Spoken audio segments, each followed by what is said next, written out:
Good afternoon, dear students. Hope you all are hale and hearty, safe and sound at home. Today, we are going to read and learn an interesting poem. The poem is based on cranes. When I say cranes, what comes to your mind? You will think about tall and heavy object which is used for shifting heavy materials like building materials, right? You would have seen those objects in construction sites, I guess, or you will be thinking about bird, also called as cranes. Yes, we are talking about birds called as cranes. Now, look at the picture.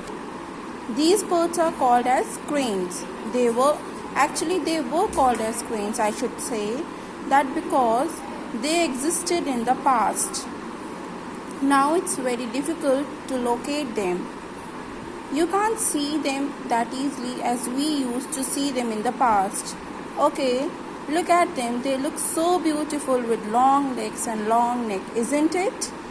So, the name of the poem is The Lost Dances of Cranes, written by Juliet Wilson. Juliet Wilson was born in Manchester and studied in Edinburgh, where she still lives. She writes environmental poetry and edits the blog magazine Bowls of Silk. She has had over 50 poems published in UK poetry journals, regularly reviews poetry publications for New Hope International Online, has performed her work around Edinburgh and has facilitated workshops on creative writing and recycled art.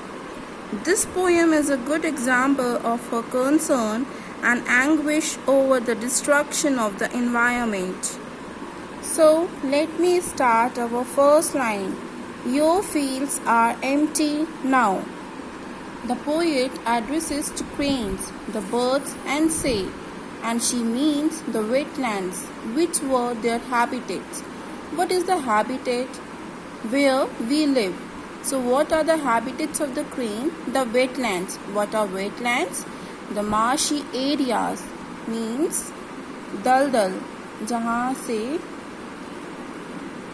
जहाँ पे थोड़ा सा कीचड़ होता है, means wetlands. So poet is refer to this line, your fields empty now. Your habitat is taken away by human desire to expand land on which materialistic can be built without giving a thought that yes, they have destroyed these beautiful homes, their habitats. Now we are moving to second line. Only your ghosts dance. So what does this mean? What are ghosts? We have many synonyms of ghosts, so I want you to consult the dictionary. Popularly we say ghost means you can say bhoot, या जो अब नहीं है. So if we read the poem, only your ghost dance, so what does it mean? As dancing is a part of meeting rituals of whooping cranes. But now, as almost cranes are on verge of extinction, so only the memories remain, and we call it ghosts because there are no cranes now. Used the word whooping. What do you think? What is whooping? It is like making a sound when the crane dance. They make a sound, and this is a sign of making territory, enjoying themselves, showing their power. So we say whooping cranes to reflect the kind of sound when it comes out when they are dancing. Now third line. While cranes of another kind dance cities into being. Here the poetess connects construction cranes to birds, which makes sense, since they resemble each other, as I told you in beginning of the poem. When I started explaining it, because they resemble each other in their lankiness. What is lankiness? Lankiness, you can say physique. But this dance is different. How is this dance different? Because when the bird cranes were dancing, They healed eggs, they healed babies. But here, when these machine cranes are dancing, ironically, the cities are built and they are destroying the birds. It is the irony of present scenario and humans are not sensitive. Now, next stanza. All the remains of you are a fading crackle of your energy and some grainy video footage. In second stanza, the poetess has used you. She is referring to the cranes. The poetess personifies the birds. The birds are fading quickly. They are on the verge of extinction. And poetess mentions what we have now, memories and videos. Don't you think this is irony? The beautiful birds are no more.